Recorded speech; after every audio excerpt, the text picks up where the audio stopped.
प्रभु राम देव भगवान अल्लाह खुदा ईश आदि नाम एक ही शक्ति के हैं। वो कैसा है, कहां है, कैसे मिलता है, किसने देखा है?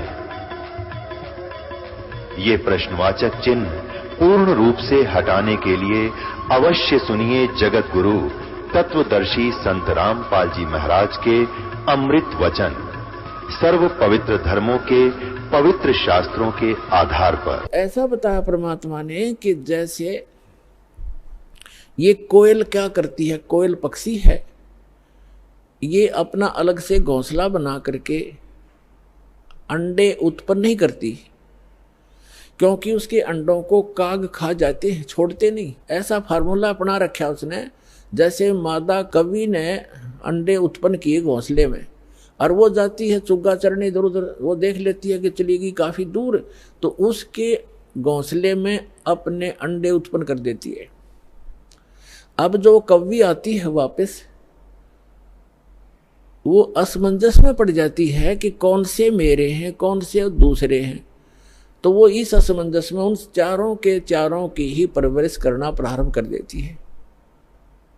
और जब वो बच्चे उत्पन्न होते हैं तो एक जैसा कलर होता है, कोई पहचान नहीं होती उनकी, बिल्कुल सेम टू सेम रहते। और वो कोयल उस पर नजर रखती है घोंसले पर कि अब ये कितना उड़ारी भर रहे हैं, कितनी दूर तक जा सकते हैं।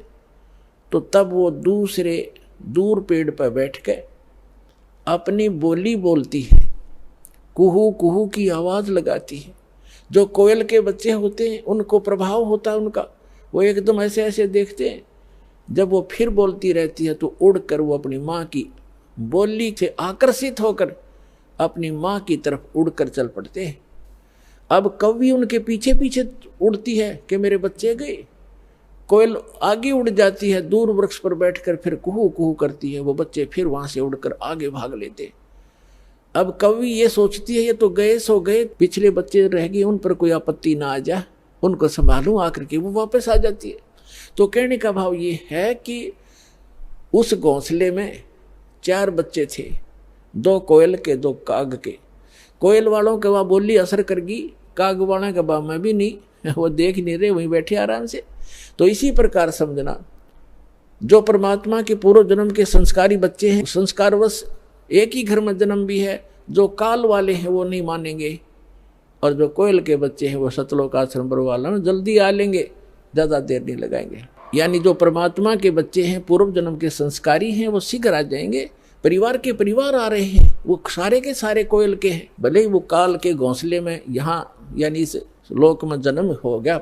एक जैसी क्रिया थी पहले, तो अब बदल जाएंगी, एकदम चेंज हो जाएंगी सब क्रियाएं भक्तों की, भक्तों जैसे लक्षण हो जाएंगे। तो इस प्रकार तो क्या बताते हैं परमात्मा, जो जन मेरी शरण है ताका हूँ दासे, गेल गेल लाग्या फिरूं जब तक धरती आकाशे। परमात्मा कबीर भगवान जिसमें यहाँ आए हुए थे पृथ्वी पर, जो प्रत्येक युग में एक लीला करते हैं, जिसका वेद भी प्रमाण करते हैं, जिसके वेद भी साक्षी हैं कि भगवान ऐसी लीला किया करता है।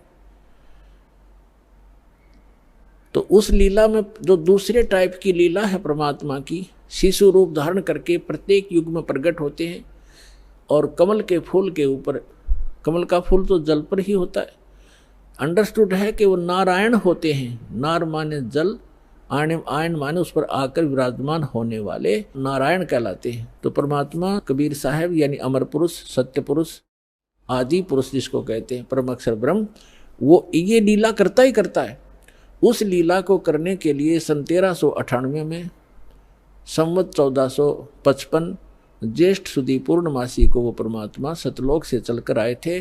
और कमल के फूल पर, काशी शहर के बाहर एक तालाब में, सरोवर में विकसित कमल के फूल के ऊपर एक नवजात शिशु का रूप धारण करके विराजमान हुए थे, जैसा कि वो प्रत्येक युग में करते। उसमें नीरू नीमा नाम के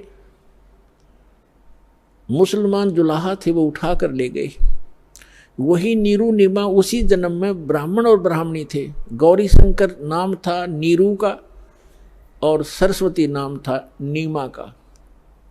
मुसलमानों ने जबरदस्ती उनको मुसलमान बना दिया गया था, और वो जिस कारण से पहले वो शिव भगवान के पुजारी थे, शिव जी की कथा करके अपना निर्वाह किया करते थे, और फिर वो सब सुविधा समाप्त हो जाने से वो जुल्हे का कार्य करने लगे थे, और लगभग 20, 30, 40 वर्ष उनको हो गया था वो क्रिया करते, वो जुल्हा प्रसिद्ध हो गए थे। तब परमात्मा उनको शिशु रूप में मिले थे, धीरे धीरे बड़े हुए, और उन्होंने कोई अन्न आहार नहीं किया। बालकपन में कुंवारी गाय का दूध पिया कबीर भगवान ने, कुंवारी गाय ने दूध दिया और परमात्मा दूध पिया करते थे। ऐसे लीला करते ही, और वो ऐसे ही की है उन्होंने, ऐसा भगवान किया ही करता है। तो जब वो बड़े हुए 5 वर्ष की आयु में ही 104 वर्ष के विद्वान पुरुष स्वामी रामानंद ब्राह्मण पंडित, जो वेदों और गीता और पुराणों के मर्मज्ञ माने जाते थे, उसके ज्ञान में छक्के छुड़ा दिए। उस 104 साल के महात्मा ने जब परमात्मा को देखा, सब ज्ञान सुना, चरणों में शीश रखकर कहा था कि मैं भक्त मुक्त हुआ, भरम कर्म भया नाश, और गरीब दास निज ब्रह्म तुम मेरा हो गया दृढ़ विश्वास। सतलोक में जाकर देखा रामानंद जी ने, और फिर वापस देखा तो वही बालक सामने बैठा है, वही अनंत कोट ब्रह्मांड के सिंहासन, कंट्रोलर के सिंहासन पर बैठा था। तब कहा था दोहु ठौर है एक तू भया एक से दो, और गरीब दास हम कारणे आए हो मगज, आप तो हमारे लिए आए हो, और आप वहां भी आप हो और यहाँ भी आप हो। ऐसी लीला परमात्मा कर रहे थे। और फिर क्या बताए हैं कि उस समय धीरे धीरे बड़े हुए, बड़े बड़े विद्वानों के छक्के छुड़ा दिए। लेकिन हमारी आदत है, हम सत्य को स्वीकार करना बहुत ही कम चाहते हैं। जैसे हमारे धर्मगुरु थे, वो संस्कृत के ज्ञाता थे, ब्राह्मण ऋषि मंडलेश्वर, और आम जनता संस्कृत भाषा नहीं पढ़ती थी, केवल ब्राह्मणों को ही शिक्षा ग्रहण करने का अधिकार था। और वो संस्कृत भाषा तो पढ़ लेते थे, लेकिन ग्रंथ समझना उनके आए नहीं। और परमात्मा 600 वर्ष पहले कहा करते थे कि आप गलत गाइड कर रहे हो इस जनता को, आप वेदों और गीता और पुराणों से भी परिचित नहीं हो। अब धर्मदास जी को जो परमेश्वर ने बताया, और धर्मदास जी को भी सचखंड सतलोक लेकर गए भगवान। इसी प्रकार जैसे स्वामी रामानंद जी को लेकर गए थे, ऐसे आदरणीय धर्मदास साहिब जी को भी परमात्मा सतलोक लेकर गए थे। अपना निज स्थान दिखाया था जहाँ आप रहा करते थे। जब वापस छोड़ा तब धर्मदास जी ने पूछा कि हे भगवान, फिर इसका मतलब तो ये है कि ये वेद और ये कतेब, 4 वेद हैं, 4 ही मुसलमान इस्लाम धर्म की कतेब मानी जाती हैं। जैसे अपने 4 वेद हैं हिंदुओं के, ऋग्वेद, यजुर्वेद, सामवेद, अथर्ववेद, और मुसलमानों की यानी इस्लाम धर्म की माने जाते हैं एक तौरात, जबूर, इंजिल और कुरान। ये कतेब कहते हैं, इनको वेद कहते हैं, पुराणों को, गीता को। तो धर्मदास जी को पता चला कि सचमुच भगवान तो वो है, साकार है, ये है वो परमात्मा, ये है वो स्थान। और ये सभी हमारे धर्मगुरु कहते हैं कि ब्रह्मा विष्णु जी सर्वशक्तिमान है, सर्वश्रेष्ठ हैं, सबके पालन करता है, सबके उत्पत्ति करता है, यह विनाशी है। और परमात्मा ने धर्मदास जी की वार्ता कराई ब्रह्मा विष्णु महेश जी से, और उन्होंने खुद बताया कि नहीं भाई, हमारी भी जन्म मृत्यु होती है, हम अविनाशी नहीं है। कोई व्यक्ति यदि किसी तहसीलदार को या एसडीएम को और अपने मित्रों में ये कहता हो ये कमिश्नर है, और जब एसडीएम से पूछा जाएगा क्या आप कमिश्नर हैं, वो कभी झूठ नहीं बोलेगा। वो बुद्धिमान व्यक्ति है, बकवास नहीं चला करती। स्वयं बताएगा नहीं जी मैं तो एसडीएम हूं, और कमिश्नर तो बहुत बड़ी पावर होती है। तो ऐसे जब भी इन अधिकारियों से हम मिलते हैं तो ये सच्ची बताया करते हैं। तो जब धर्मदास जी वापस आए, धर्मदास जी ने कहा हे भगवान, फिर तो ये वेद और कतेब ये सब झूठे हैं, ये तो परमात्मा को निराकार बताते हैं, और कोई ब्रह्मा जी, विष्णु जी, शिव जी को सर्वशक्तिमान बताते हैं। तब परमेश्वर ने कहा कि वेद कतेब झूठे नहीं भाई, झूठे हैं जो समझे नहीं। ये वेद कतेब झूठे नहीं हैं, इनमें जिस सत्र का ज्ञान है वो बिल्कुल ओके है, लेकिन कंप्लीट नहीं है वो अलग बात है। जैसे मैट्रिक क्लास के 10वीं कक्षा का सिलेबस अपने सत्र का तो ठीक है, लेकिन वो एमए और बीए का नहीं है, बीसीए का नहीं है, वो सिलेबस अलग है। लेकिन उस मैट्रिक तक के जो शिक्षा है वो उसमें सहयोगी होती है। तो यहाँ परमात्मा ने कहा है कि वेद कतेब झूठे नहीं भाई, और झूठे हैं जो समझे नहीं। झूठे ये हैं तुम्हारे धर्मगुरु, जिन वेद इनके पुराणों को, गीता और वेद को, गीता जी को पढ़ समझ नहीं सके, ये झूठे हैं। तो इस प्रकार परमात्मा प्रचार किया करते थे, बहुत से शिष्य बन गए थे। पुण्यात्मा, सम्मन नाम का एक मनियार था। मनियार को आप जानते होंगे। मनियार होता जो केवल चूड़ियों का काम करता था, माताओं को, बहनों को चूड़ी पहनाया करता था, उसकी पत्नी भी और वो भी। और वो बहुत दारिद्र था, निर्धन था, लेकिन परमात्मा का परम भक्त था। पूरा परिवार, 3 सदस्य थे परिवार के अंदर, 3 सदस्य। एक तो सम्मन, उसकी पत्नी का नाम था नेकी, और एक पुत्र था उसका नाम था शिव, उसको शिव कहा करते, शिव नाम था शिव। वैसे अब भ्रंश हम कर ही लेते हैं, शिव कहा करते, तो शिव नाम से ज्यादा प्रसिद्ध था। और तीनों के तीनों प्राणियों ने कबीर परमात्मा की दीक्षा प्राप्त कर रखी थी। वो दिल्ली में रहा करते थे। पहले दिल्ली आज जैसी नहीं थी, एक गांव सा था छोटा सा, ऐसी झोपड़ियों में लोग रहा करते थे, छोटे छोटे मकान भी थे, कुछ थोड़े बहुत सेठ भी थे, वो अलग होते हैं। आज जैसी दिल्ली नहीं थी 600 वर्ष पहले। और परमात्मा बनारस काशी में रहा करते थे। एक कमाल नाम का लड़का, उसके कबीले ने, उसके कुल के लोगों ने मृत्यु के उपरांत जल प्रवाह कर दिया था। और एक शेख तकी नाम का राजा सिकंदर लोधी दिल्ली के बादशाह का धार्मिक गुरु था।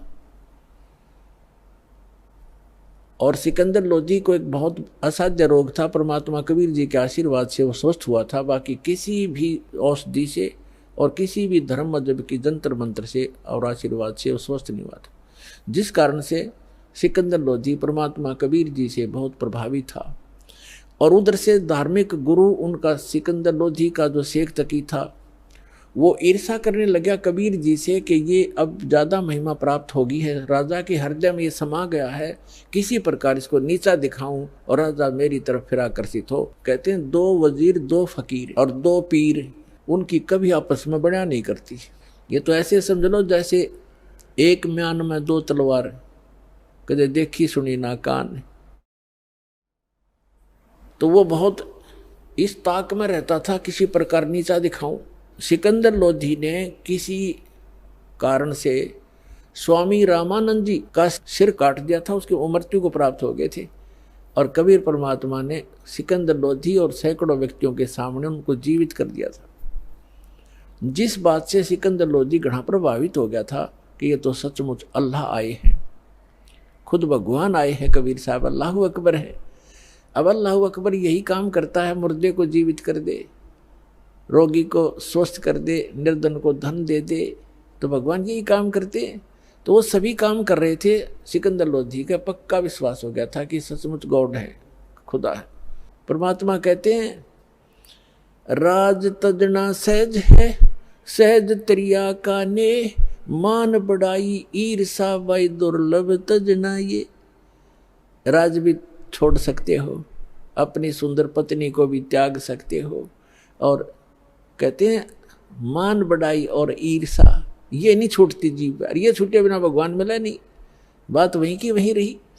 तो इस ईर्षा वश, राग द्वेष वश कि मैं झूठा सिद्ध करूं किसी प्रकार इस कबीर को, ताकि इसकी महिमा कम हो जा, इसलिए वो इस ताक में रहता था। एक दिन सिकंदर लोधी से कहा कि आप इसकी बड़ी महिमा गाते हो, इसने मुर्दा जिंदा कर दिया, स्वामी रामानंद जी को जीवित कर दिया, आप कहते हो मुझे स्वस्थ कर दिया। एक दिन उसने ये दबाव लगा दिया कि यदि ये कोई मुर्दा जीवित करेगा तो मैं मानूंगा, नहीं तो मुसलमानों को तेरे विरुद्ध कर दूंगा सिकंदर।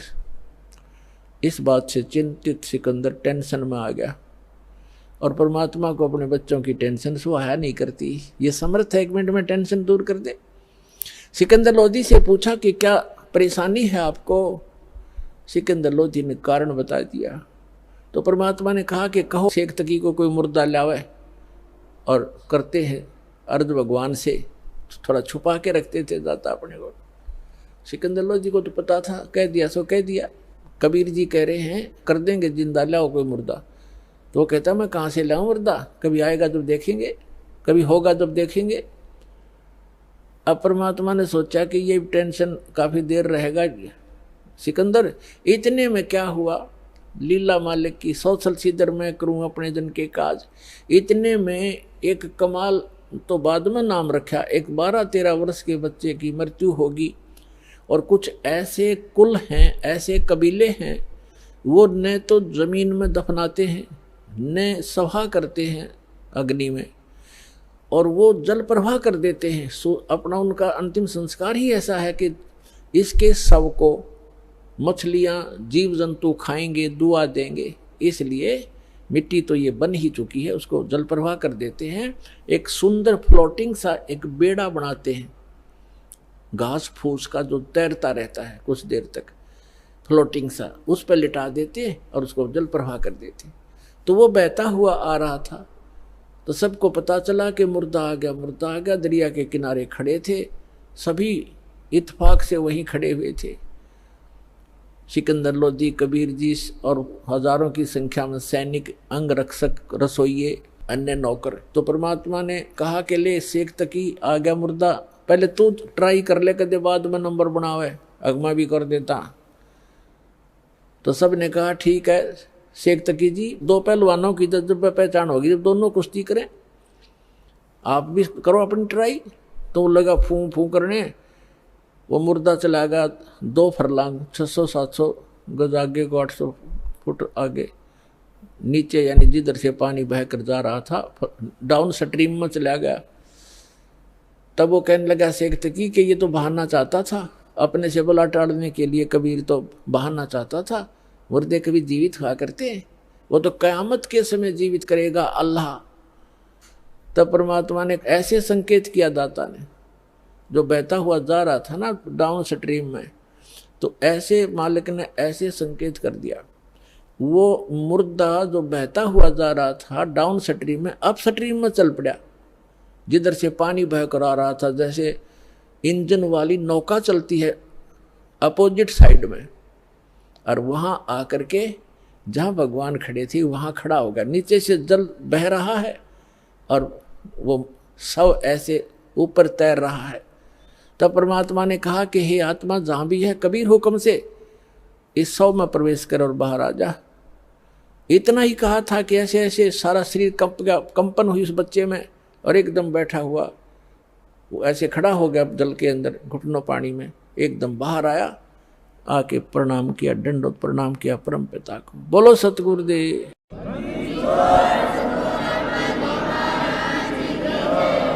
सभी ने ये कहा कमाल कर दिया, कमाल कर दिया। परमात्मा ने उस बच्चे का नाम कमाल रख दिया और उसको अपने बच्चे के रूप में रखा। अब बच्चे को पता नहीं कौन माता थी कौन पिता थी, दाता ने वो बच्चा अपने पास रखा, उसको भक्ति दी। अब क्या है कि कुछ दिनों के बाद परमात्मा के संग रहने से उस कमाल के अंदर अभिमान आ गया। राज तजना सहज है, सहज तरिया का ने, मान बढ़ाई ईर्षा ये दुर्लभ तजना ये। अब क्या है कि परमात्मा लीला करते हैं, वो कुछ एज्ड हो गए लीला में, शरीर में, और वो कमाल नाम का बालक 17-18 साल का हो गया, युवा, भक्ति मिल गई, ज्ञान रोज सुनाई करता, अपने मुंह बोले भगवान और पिता के साथ। वो तो सबका पिता है कबीर साहब, ऐसे तो सबका ही पिता है, सबका जनक है, सबका पालक है।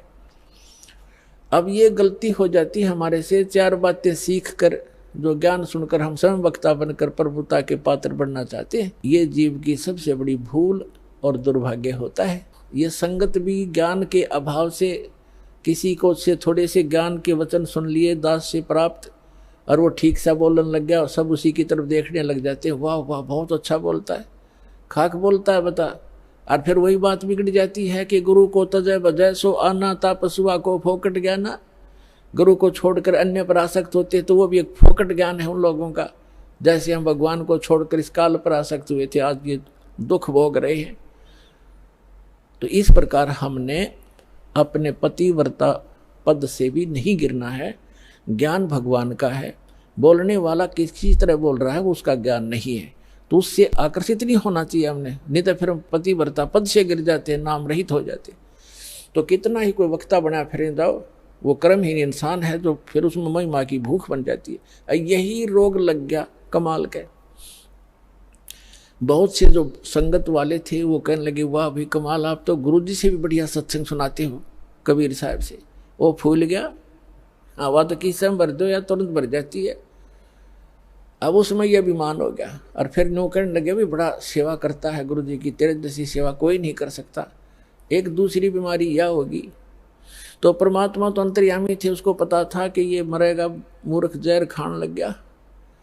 अब संकेतों में समझा करते थे भगवान कि भाई अभिमान चाहे तो धन का हो जा, कोई दान गढ़ा करता है, दान का अभिमान हो गया, मैंने इतने पाठ करा दिए, मैंने ये बनवा दिया, फलान कर दिया। और चाहे कोई नू देखे बड़ा माड़ा फेरे, सारा दिन मंत्र करता रहता, दूसरे उससे प्रभावित होंगे, उसकी प्रशंसा करने लग जाएंगे, वह भी भूल है आपकी, क्योंकि आपकी यह भी कमजोरी है। अब जैसे कोई एक लड्डू खा रहा है और दूसरा यूँ कह रहा, देख 4 लड्डू खा गया, वाह भाई वाह बड़े लड्डू खा गया। अब उसके लड्डू खाने का आपको क्या मिला? आप भी प्रबंध करो 4 लड्डुओं का, जब तो बराबर हो, उसकी खाक प्रशंसा करे, वो भक्ति करे, तुम उसकी प्रशंसा करे, आप भी करो फिर तो ऐसे हम मार खाते। ये कमजोरियां हैं जो दास आपको बता रहा है, जो आपके भक्ति की गाड़ी में पंचर कर देंगी। इन कमजोरियों से बचना ही बचना है। एक वृद्ध व्यक्ति था, डॉक्टर के पास गया और डॉक्टर ने देखा अस्थि पिंजर सा शेष है वृद्ध, तो वो कहने लगा, डॉक्टर जी मेरे पिंडलियों में दर्द रहता है। डॉक्टर बोला, जी कमजोरी के कारण है बाबा। तो कहने लगा, जी मेरी ऐसे सांथलों में भी दर्द रहता है, सांथलों में। डॉक्टर बोला, भाई कमजोरी है, कमजोरी वीकनेस। वृद्ध कहने लगा, जी मेरे सिर में भी दर्द हो जाता है। डॉक्टर कहने लगा, कमजोरी है। फिर उसने कहा वृद्ध ने कि मैं खड़ा होता हूँ चक्कर आता है। तो डॉक्टर बोला, बाबा कमजोरी है। अब वृद्ध ने गुस्सा आ गया, ने बोला, तू डॉक्टर है गम चक्कर, एक के बाद जाने कमजोरी है कि मैं और भी बताओगा। तो डॉक्टर बोला, यह भी कमजोरी के कारण है, अपना गुस्सा जो है ये भी कमजोरी के लक्षण है। ये गुस्सा भी कमजोर आदमी को ही ज्यादा आता है। तो पुण्यात्माओं, जो दास आपको बता रहा है ये भी कमजोरियां हैं, इनमें से कोई से भी हो वह भी कमजोरी ही है, वीकनेस से आपको यानी भक्ति मार्ग में बाधक है। परमात्मा कहते हैं, जैसे माता गर्भ को रखे यत्न बनाए, ठेस लगे तो छन्न होवे, तेरी ऐसे भक्ति नसावे। जैसे किसी बेटी को, बहन को, माई को गर्भ रहता है तो उसको वो जानती है, उस गर्भ को प्रफुल्लित करने के लिए वो कितनी सावधानी बरतती है। किसी बहन को 2-4 वर्ष के शादी के उपरांत जब गर्भ रहता है, अब उसको पता है वो कितनी चिंतित रहती है। करवट लेते समय रात को भी ये चिंतित एकदम फड़क के उठती है, कहीं मेरे बच्चे पर दाब ना आ गई हो, मेरा गर्भ खराब ना हो जाए। ऊंचे नीचे पर पैर रखते समय भी बहुत ध्यान से चलती है, खाने पीने की भी वो बहुत सावधानी बरतती है कि कहीं मेरा ये गर्भ रूपी लाल नाश ना हो जाए। तो परमात्मा कहते हैं, जिस दिन आपने परमात्मा की असत भक्ति मिल गई तो आत्मा के अंदर आपका भक्ति रूपी वो गर्भ स्टार्ट हो गया उस दिन से। अब यहाँ बताते हैं कि जैसे माता गर्भ को रखे यत्न बनाए और ठेस लगे तो क्षीण होवे, ऐसे भक्ति नसावे। तो ऐसे ये ठेस नहीं लगने देनी चाहिए भक्ति रूपी गर्भ के। ये मोक्ष रूपी लाल बनाने के लिए बहुत सावधानी बरतनी पड़ेगी आप। तो उस कमाल के मन में दोष आ गया। परमात्मा बार बार कहा करते, सत्संग में सबको सामूहिक ज्ञान दिया जाता है, प्रत्येक व्यक्ति को नहीं बताया जाता। और जैसे औषधि मुख के माध्यम से, गोलियां, दवाई, जड़ी या इंजेक्शन के माध्यम से एक ही स्थान पर लगाई जाती हैं, वो जहाँ दर्द होता है, जहाँ पीड़ा होती है, वो औषधि वहाँ काम कर देती है।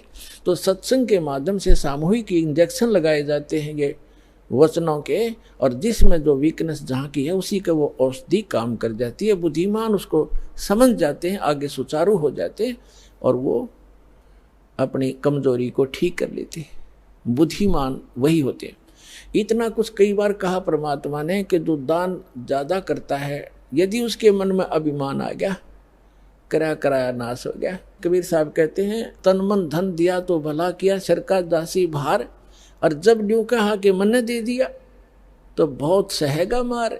वो तो दिया हुआ तक गया, नाश हो गया, दुर्गति और हो जाएगी तेरी। तो किसी भी प्रकार का सेवा का अभिमान हो जाए, अभिमान तो अभिमान ही है, वो तो नाश ही करता है, भगवान से दूर करता है। लेकिन कमाल की बुद्धि भ्रष्ट हो चुकी थी, परमात्मा के साथ रहकर भी वो अपनी ही चलाता था। पुण्यात्माओं, जैसे मन में बहुत सी बातें आती हैं। एक बार धर्मदास जी ने कहा, प्रभु हे भगवान, आप कहते हो कि श्री कृष्ण परमात्मा नहीं है, समर्थ नहीं है। श्री कृष्ण जी ने राजा मोर ध्वज के पुत्र ताम्र ध्वज को आरे से चिरवा के डेथ हो गई थी, 2 फाड़ हो गया था, और फिर वैसा ही बना दिया और जीवित कर दिया। तो कैसे माने ये भगवान नहीं है, सर्वशक्तिमान नहीं है? परमात्मा कबीर जी ने कहा कि मैंने ये कभी नहीं कहा कि ये भगवान नहीं है, मैंने ये अवश्य कहा ये सर्वशक्तिमान नहीं है। भगवान का मतलब मैंने ये कभी नहीं कहा कि ये स्वामी नहीं है, ये प्रभु नहीं है, लेकिन ये सर्वशक्तिमान नहीं है। इतना अवश्य कहा कि सर्वशक्तिमान नहीं है। जैसे परिभाषा प्रभु की आपको बहुत बार बताई है, तहसीलदार भी साहब है, एसडीएम भी साहब है, डिप्टी कमिश्नर भी साहब है, जिसको कलेक्टर कहते हैं, डिप्टी कलेक्टर, और कमिश्नर भी साहब है, मंत्री भी साहब है, अपने सतर का साहब है, अपने उसका कुछ सीमा है उसके साहब की, उसकी शक्ति की। और मंत्री भी साहब है, मुख्यमंत्री भी साहब है, प्रधानमंत्री भी साहब है। लेकिन ये सभी साहब हैं, लेकिन कोई कहे कि डीसी समर्थ है, सर्वशक्तिमान है, सारे देश का कंट्रोलर है, तो वो गलत कह रहा है। अब जितना वो साहब है, जैसे कोई एक मंत्री को और प्रधानमंत्री बताता है राज्य के मंत्री को, तो वो उस प्रोसीजर से वो परिचित नहीं है, इसलिए एक मंत्री भी अपने सत्र का लाभ दे देता है, लेकिन जो प्रधानमंत्री लाभ देगा वो ना मुख्यमंत्री दे सकता। परमात्मा ने पूछा कि जैसे आपके भगवान ने, श्री कृष्ण अर्थात विष्णु जी ने, मोर ध्वज के पुत्र ताम्र ध्वज को तो जीवित कर दिया, 2 फाड़ करवा के, 2 बीचों बीच कटवा के, और अपने सगे भांजा अभिमन्यु को जीवित नहीं कर सका, जिसकी कति जरूरत थी, और वहां तबे मतलब पंगा लिया जाके उसने क्यों नहीं कर सका? पांडवों का कुलनाश हुआ था, श्री कृष्ण रोए था, उसकी बहन रोए थी, 5 पांडव रोए थे, उसको क्यों नहीं जीवित कराया जब मर गया था 18 वर्ष की आयु में? यहाँ धर्मदास चुप हो गया। तब कहा, भगवान हम तो तुच्छ बुद्धि जीव हैं, हमारी बुद्धि का सतर तो इतना ही है बस, अब आप बताओ भगवान क्यों नहीं कर सका? तब परमात्मा ने बताया कि जब तक संस्कार जिसके हैं, अब उस ताम्र ध्वज की आयु शेष थी, और इस शरीर को एक आम सिद्ध पुरुष भी तोड़ कर काट कर फिर दोबारा जीवित कर सकता है। श्री कृष्ण तो उनसे कुछ 21 ही है, लेकिन आयु नहीं बढ़ा सकते ये भगवान। इसलिए अभिमन्यु की आयु 18 ही वर्ष की थी, उसी दिन मृत्यु होना, तो उसके आगे शेष उसकी उम्र मनुष्य की नहीं थी। इस कारण से श्री कृष्ण उसको जीवित नहीं कर सके। तब धर्मदास को संतुष्टि हुई। तब परमात्मा ने कहा था कि समर्थ का शरणागहो रंगोरी हो, और कबू ना हो अकाज राम रंगोरी हो। अब यहां प्रसंग चल रहा है, इसी प्रकार जैसे अर्जुन को अभिमान हो गया था, उसके भ्रम को निवारण करने के लिए श्री कृष्ण उसको मोर ध्वज राजा के घर लेकर गया था। तो अर्जुन को अभिमान हो गया था कि भगवान मेरे जैसा आपका आज्ञाकारी कोई और नहीं हो सकता, ऐसा सेवक नहीं हो सकता। अब श्री कृष्ण ने सोचा अब इसको मैं कहूंगा तो काली मानेगा, रोज इकट्ठा रहना, फिर ये बात बिगड़ेगी। तो उसने कुछ दिन के बाद कहा कि चल अर्जुन, मुझे कब से कार्य है, मोर ध्वज राजा अपने पुत्र को राज्याभिषेक कर रहा है, मुझे आमंत्रित किया है, आप भी चलोगे? अकौर जी, मैं तो आपका आज्ञाकारी शिष्य हूँ। पांडवों का श्री कृष्ण उनके धार्मिक गुरु भी थे। अब वहां जाकर क्या देखा कि मोर ध्वज, ताम्र ध्वज और उनकी एक पत्नी थी मोर ध्वज की। राजा राज्याभिषेक करने के लिए अपने पुत्र को गद्दी पर बैठाकर राज्य से संन्यास लेना चाहता था। उसने सब साधु संत महात्माओं को आमंत्रित किया हुआ था, बहुत बड़ा यज्ञ कर रहा था। तो उस यज्ञ के अंदर जो भी साधु संत जो खाने को मांगते हैं वो देना पड़ता है, नहीं तो उसकी यज्ञ खंडित मानी जाती थी। तो वहां जब जाकर बैठ गए साधु रूप बनाकर दो संत और साथ में एक माया से शेर बना लिया श्री कृष्ण जी ने, और तीनों बाग में जाकर बैठ गए। राजा को संदेशा भिजवाया कि एक संत आए हैं। तो राजा के नौकरों ने कहा प्रभु भोजन पाओ। तो साधु रूप में श्री कृष्ण जी ने कहा कि राजा यहाँ आए, स्वयं आमंत्रित करे तब हम भोजन करेंगे। संदेशा पाकर राजा, रानी और लड़का आरती की थाली लेकर आरती की और फिर प्रार्थना की, भगवान भोजन की सुनाओ। तब श्री कृष्ण जी ने कहा कि पहले हमारे शेर का आहार कराओ, फिर हम पीछे भोजन खाते हैं। मोर ध्वज राजा ने कहा कि आज्ञा करो भगवान, अभी मंगवा देता हूँ बकरे इनके लिए काट कर, इसके या वैसे सामने छोड़ देंगे ये खा लेगा। नहीं, ये मांस खाता मनुष्य का, ये मनुष्य का मांस खाएगा। मोर ध्वज ने कहा जी जो आज्ञा आपकी। फिर कहा कि सुनो, कहीं किसी पल्लेदार ने पकड़ लाओ, उसका मांस नहीं खाएगा, ये तुम्हारे घर के प्राणी का मांस खाएगा, तुम तीनों में से एक का। और उसकी विधि ऐसे है, उसको आरे से चीरना है, और चीरते समय आंखों में आंसू आ गए तो ये मांस शेर नहीं खाएगा, तुम्हारा यज्ञ खंड हो जाएगा। अब मोर ध्वज ने कहा कि जो आज्ञा भगवान आपकी। तो कहा कि ठीक है। जब मोर ध्वज ने कहा कि मैं फ्री हो चुका हूं, लड़का युवा हो गया है, बेटा तू राज संभालना, अपनी माँ की सेवा करना, और मेरा काम पूरा हुआ और मैं महात्मा के शेर का आहार बनूंगा।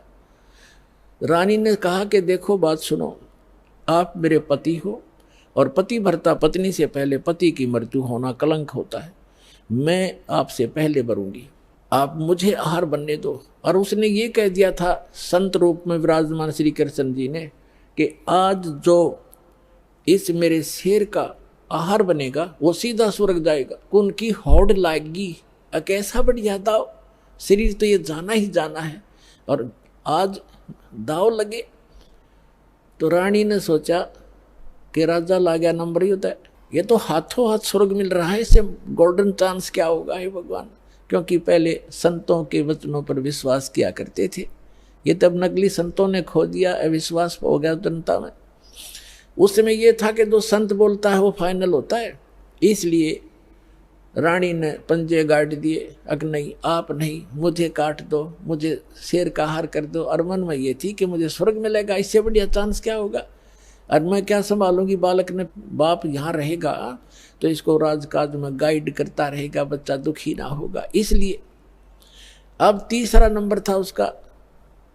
ताम्र ध्वज ने सोचा कि अभी बात बिगड़ गई, प्रथम था स्वर्ग प्राप्ति और दूसरे मैंने माता पिता की सेवा क्या की है, ये कट जाएंगे तो मेरा धर्म बिगड़ गया। इसलिए महात्मा से खड़े होकर कहा कि महात्मा जी इस दास को चीर दो, मुझे कटवा दो, मैं आपके शेर का आहार बनूंगा। माता पिता मैंने आपकी क्या सेवा की, मुझे पाप लगेगा। लास्ट में उन तीनों ने जो संत रूप में विराजमान श्री कृष्ण जी से कहा कि महात्मा जी आप ही फैसला कर दो हमारा, आप जिसको कहेंगे वही आपके हाजिर होगा। तो उसने क्या फैसला किया कि दोनों तुम पति पत्नी इस अपने पुत्र को आरे से चीरो, यहाँ से चीरना शुरू करना और नीचे तक 2 भाग कर दो। फाइनल फैसला हो गया, नो ऑब्जेक्शन। आरा ले आए, जैसे लकड़ी चीरने का होता, दोनों तरफ से पकड़ के ऐसे चीरते हैं। लड़का बैठा लिया नवा धोआ के, और ये कंडीशन थी कि आंखों में आंसू नहीं आने चाहिए। अब फिर जब वो चीरने लगे ना, बीचों बीच चीरना प्रारंभ कर दिया था, और चीरने में एक उठा लकड़ था, 5-4 मारे आर पार हो जाना था वो। तो उस समय श्री कृष्ण जी यानी महात्मा रूप में विराजमान ने कहा कि ऐसा करना, ये दायां जो हिस्सा है राइट साइड ही शेर खाएगा, बाएं को एक तरफ फेंक देना। अब लड़के की आंखों में आंसू आ गए, ताम्र ध्वज की आंखों में आंसू आ गए, आंसू आ गए। और माता पिता ने जल्दी में चीर दिया, ज्यादा देर नहीं देखा जाएगा लड़का। यूं कहते ही वो आधा हिस्सा 2 भाग हो गया था।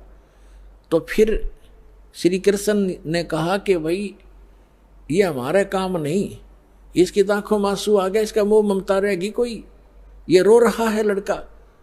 तो उस अभी तड़फ रहे शरीर से आवाज आई कि हे अंतर्यामी, आप तो महात्मा हो, अंतर्यामी हो, मैं इसलिए नहीं रो रहा था कि मुझे कोई ममता है, मैं इसलिए रो रहा हूँ कि मैं इतना, मेरा कोई लेफ्ट साइड का इतना गंदा होगा, मैं इतना पापी हूँ कि मेरा पूरा शरीर भी आपके काम नहीं आ सका, इसलिए रो रहा हूँ। तब खुश हो गए उस संत और खड़ा होकर के उसको आशीर्वाद दे दिया। बच्चा नो का नो जीवित हो गया।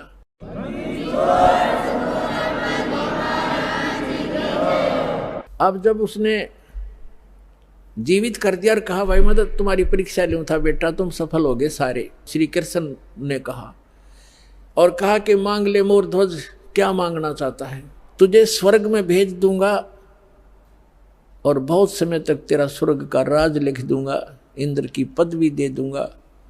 तब उस ज्ञानी मोर ध्वज ने क्या मांगा कि मुझे भक्ति दे दो भगवान, इस राज ने के चाटूंगा तो काल छोड़ना पड़ेगा, वहां का भी छोड़ना पड़ेगा। तो जिस स्तर की भक्ति श्री कृष्ण दे सकता था वह मोर ध्वज को दे दी और लड़के को भी जीवित कर दिया। लेकिन जन्म मरण ना श्री कृष्ण का समाप्त, ना मोर ध्वज और ताम्र ध्वज का, ना उसकी पत्नी का समाप्त हो सकता। अब कहने का भाव ये है कि अर्जुन ये देखकर इकट्ठा हो गया, न सुकड़ गया।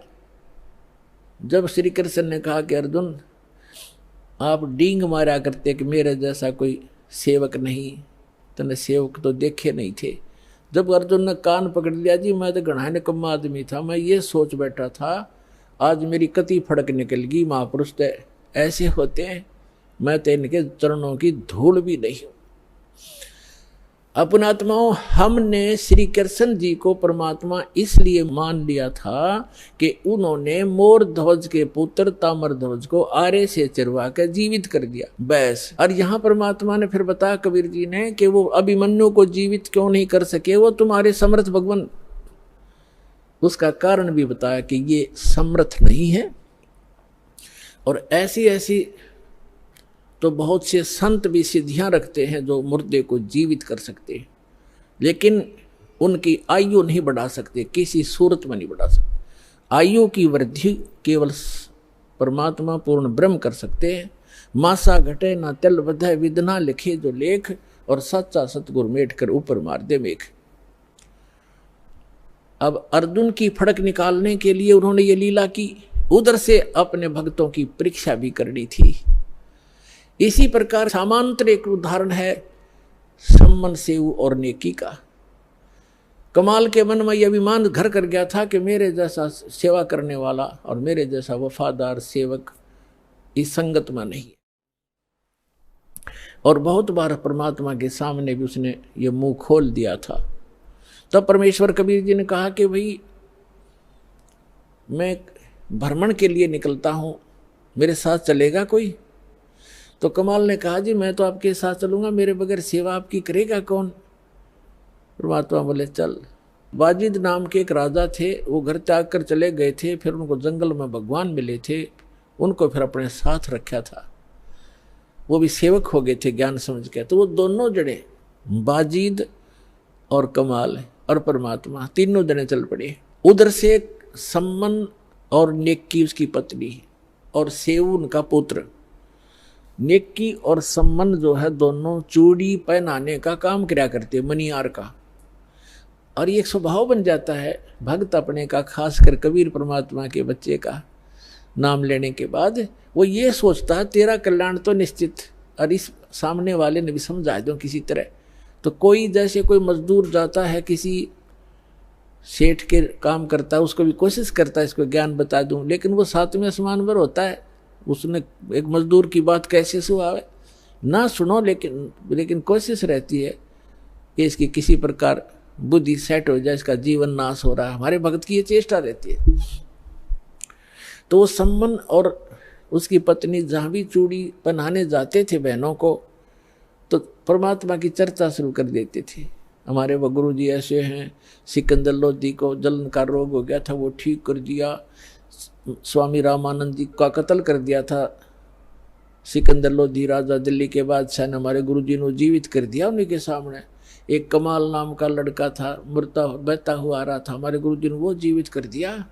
हमारे गुरु जी बड़े सक्षम हैं, नाम लेने से मोक्ष हो जाता है, सदा दुख मिट जाते हैं, यहाँ भी सुख मिलते हैं। अब वो गरीब व्यक्ति चूड़ी बेच के गुजारा करें, मुश्किल से उनका निर्वाह चल रहा था। और वो समझाओ उन सेठों की, धनी व्यक्तियों की पत्नियों को, लड़कियों को, तो उनका कैसे बात गले उतरे, बल्कि उल्टा वो चिढ़न लाएगी। कहते हैं तुलसी पिछले पाप से हरि चर्चा ना भावे, और जैसे जबर के बेगते भूख पैदा हो जावे।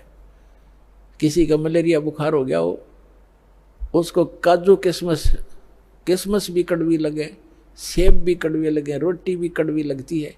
वो रोटी सेब कड़वे नहीं है, उस बुखार ने उसके शरीर की, रोगी के शरीर की व्यवस्था बिगाड़ दी, जिसको मीठी वस्तु भी कड़वी लग रही है। इसी प्रकार पापग्रस्त प्राणी को परमात्मा की चर्चा सुहाया नहीं करती, भाया नहीं करती, अच्छी नहीं लगती, वो दुख मानता है। अब वो कहा करती थी कि तुम्हें तो खाने को दाने नहीं, और तुम बताओ हम तुम्हारे गुरुजी इतने सक्षम है, फलान है, चुप रहो, अपना काम करो। अब इस बात पर वो भी कई बार अपने आप में दुखी हो जाते थे कि सचमुच ये कह तो ये रहे हैं कि हमारे पास तो चौवन्नी नहीं, समय का पर आहार नहीं मिलता कई बार तो, लेकिन हमारे गुरुजी में कमी कती नहीं। ये दिल वो डांट ही लेते थे, ज्ञान ऐसा हो चुका था। तो पुण्यात्माओं, ये कथाएं हैं, ये आपके लिए गाइडलाइन है। आप जी विचलित ना होना, कुछ भी हो आने दो समय। परमात्मा कहते हैं कल्पे कारण कौन है कर सेवा नी काम, और मन इच्छा फल देऊंगा जो पड़े मेरे ते काम है। अब लोगों के नहीं सुनना, आपका फर्ज है किसी को समझाने का, चेष्टा करते रहो, बताते रहो।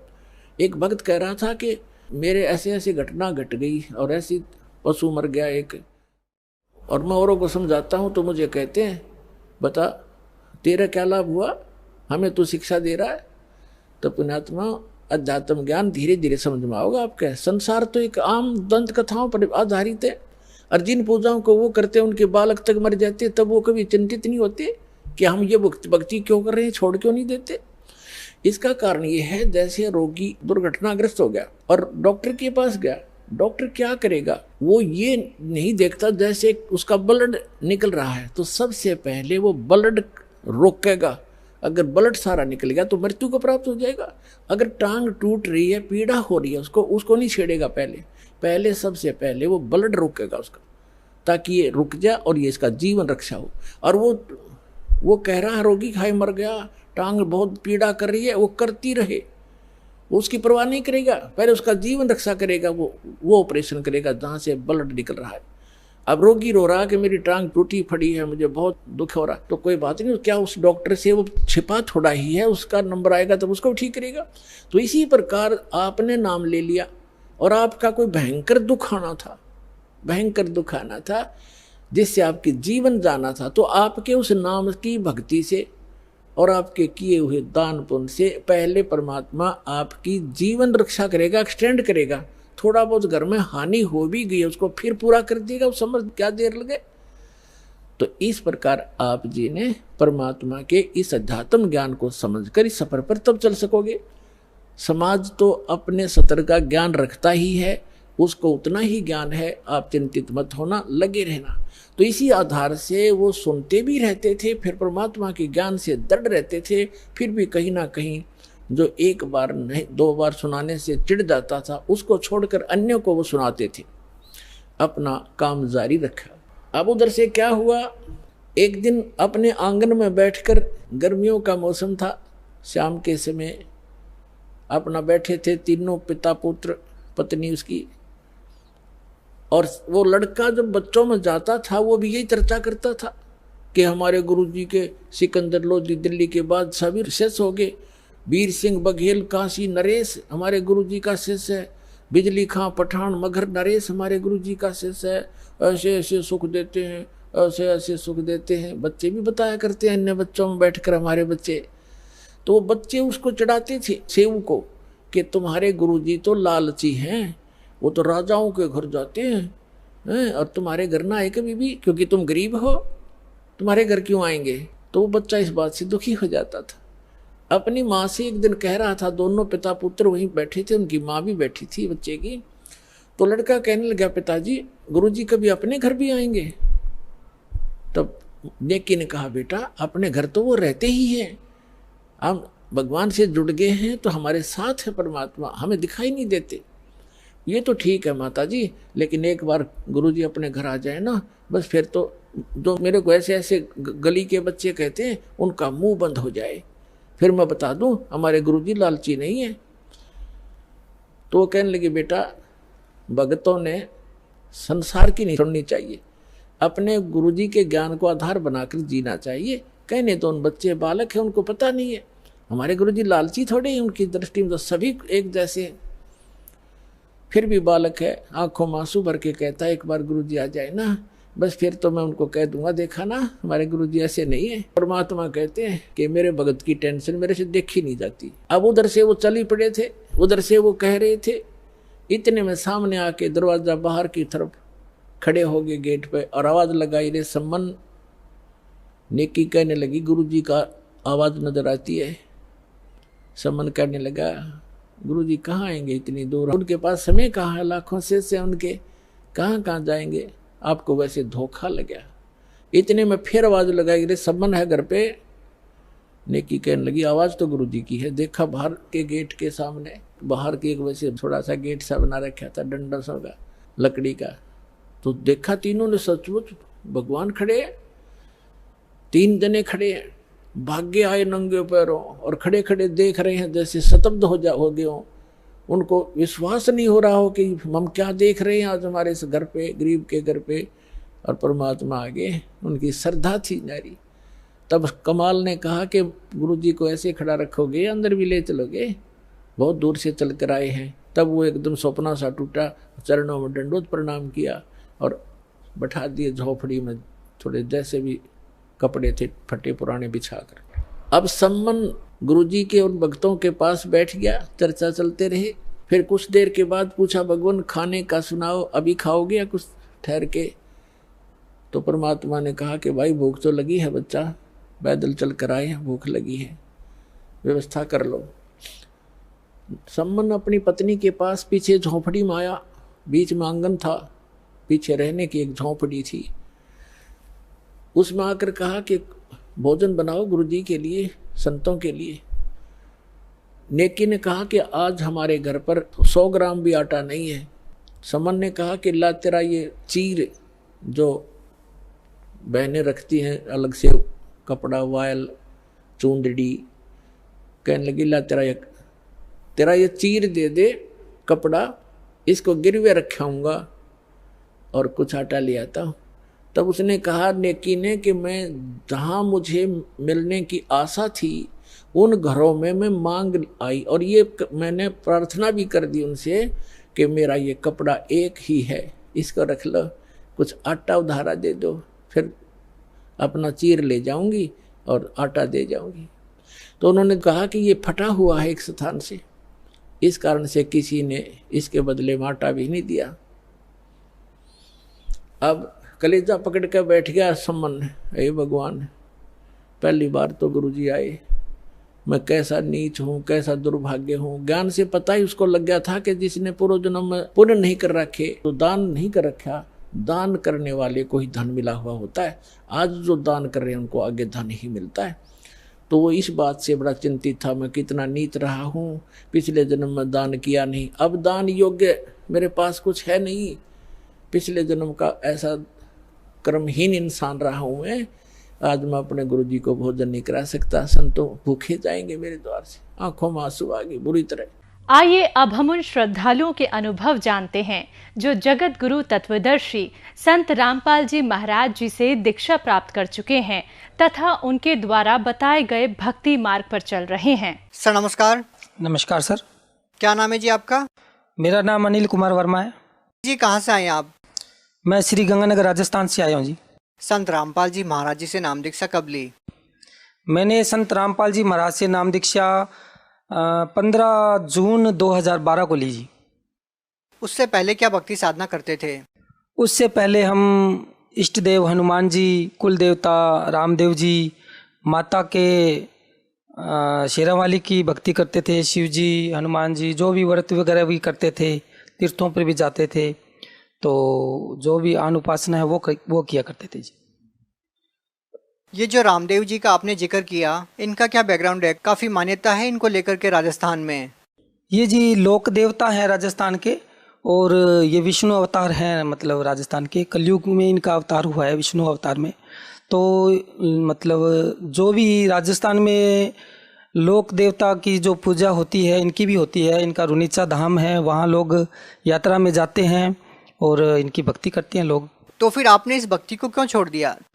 सर एक्चुअल में क्या है कि हम जो भक्ति ये जो अनुपासना किया करते तो थे, मगर करते करते मतलब हमें वो लाभ नहीं मिल रहा था जो शास्त्र विधि अनुसार मिलना चाहिए, वो हमें लाभ नहीं मिल रहा था। हमारी जैसे मैं बताता हूँ, हमारे जो ये कुल देवता में जैसे रामदेव जी का मैंने आपको जिक्र किया है, तो मेरी शादी को 15 साल हो गए थे। 2003 में शादी हुई मेरी, और हम इनकी भक्ति भी करते थे। तो घर में मतलब संतान प्राप्ति का कोई हमें लाभ नहीं हो रहा था। तो हमें ये प्रश्न उठता था कि हमारे ये कुल देवता हैं और हमें इनकी भक्ति भी कर रहे हैं, फिर कभी कोई व्रत भी कर रहे हैं, इनको छोड़ के हनुमान जी की शरण में जाना पड़ता है, हनुमान जी को छोड़ के माता की शरण में जा रहे हैं, फिर सभी को छोड़ के किसी पूछने जो मतलब पूछा देते हैं उनके पास जाना पड़ता है, किसी तांत्रिक के पास भी जाना पड़ता है, घूम घुमा के फिर वो लास्ट में कोई कहता जी चौराया पूज लो, यहाँ शराब चढ़ा दो, ये कोई बकरे मांग रहा है। ये मतलब हमें संतुष्टि नहीं थी कि भक्ति क्या है। तो हम इनकी भक्ति करते करते इस हिसाब से दुखी भी थे जी। भी मान लो हम भक्ति कर रहे हैं और हमारा कुल नहीं चल रहा, तो मतलब कुल देवता का हमें नहीं उसका लाभ मिल रहा था। भी कुल देवता है कहाँ? हमें मतलब जो भी इनकी जो भक्ति करते थे, कोई आस पास के गांवों में वहाँ हम जाते थे, यात्रा भी जाते थे। 7-7 दिन की मतलब रुनीचा धाम में गया हूँ शादी के बाद में भी, परंतु जैसा हमें कहते थे वैसा करते थे, और करते करते भी हमें मतलब वो लाभ नहीं मिल रहा था जो एक भक्त को मिलना चाहिए।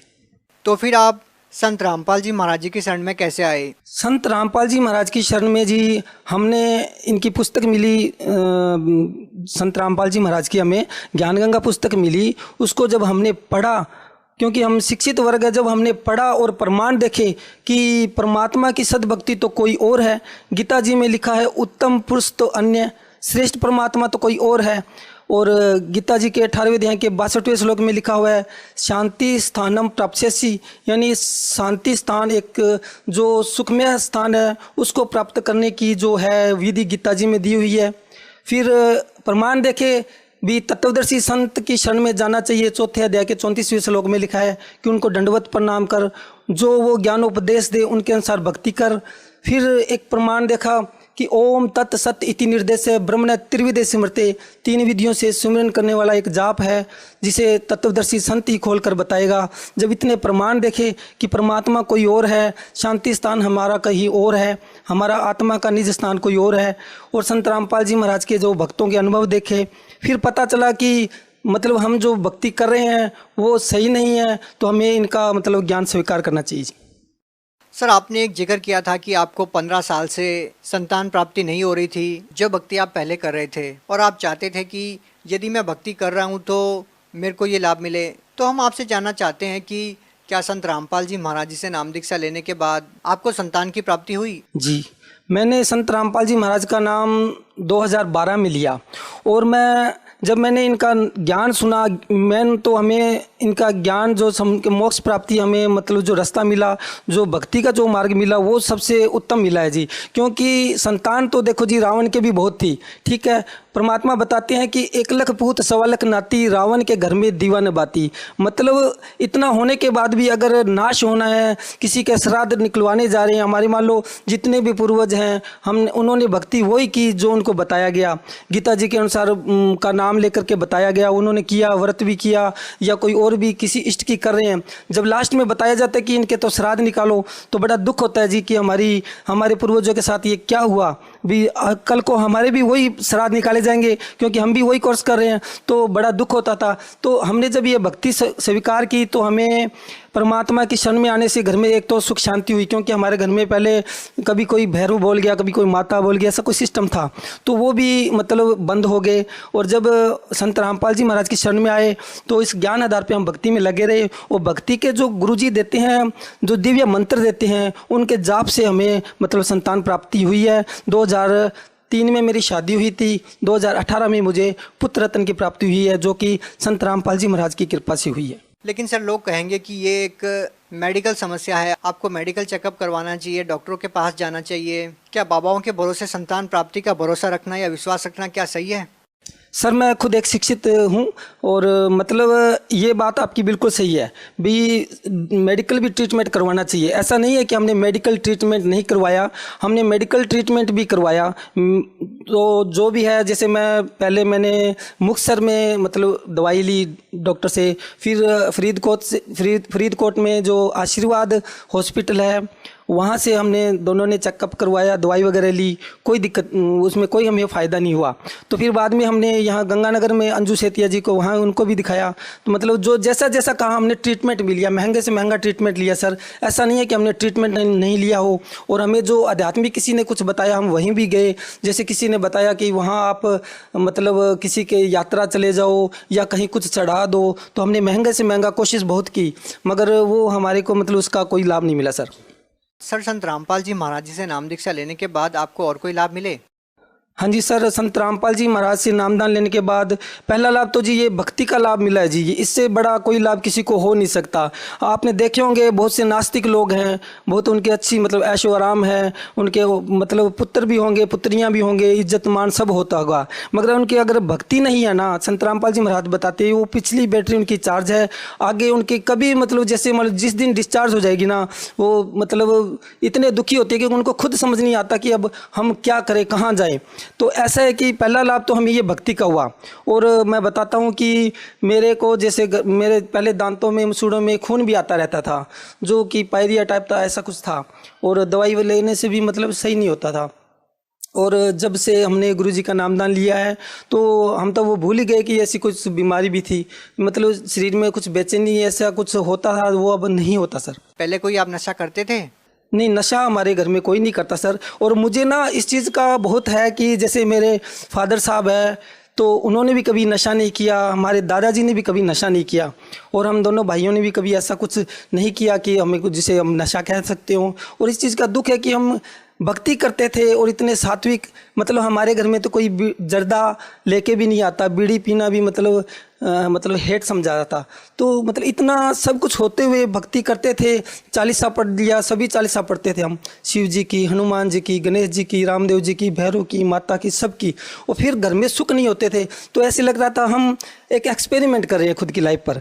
तो फिर बाद में हमने जब प्रमाण देखे कि परमात्मा की भक्ति तो और है जो हम चलते फिरते कर सकते हैं।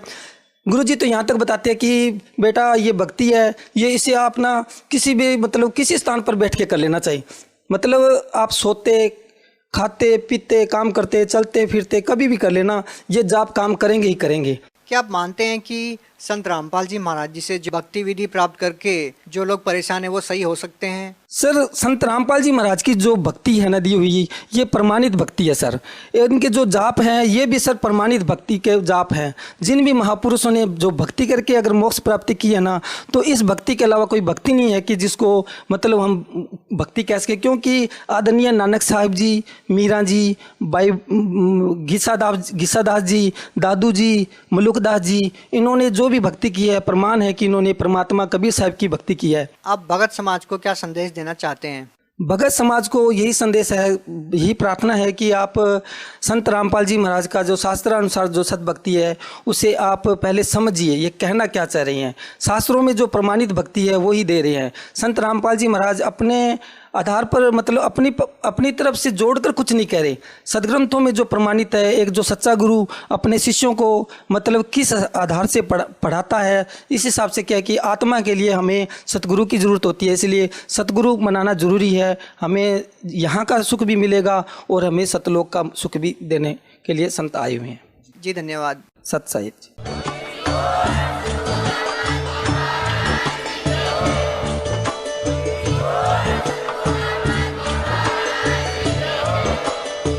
सुन रहे जगत गुरु तत्वदर्शी संत रामपाल जी महाराज जी के मंगल प्रवचन। अधिक जानकारी के लिए विजिट कीजिए हमारी वेबसाइट www.jagatgururampalji.org। संत रामपाल जी महाराज जी के शुभ आशीर्वाद से पूरे विश्व भर में 500 से भी ज्यादा नाम दीक्षा केंद्र हैं, जिन पर संत रामपाल जी महाराज जी द्वारा ऑनलाइन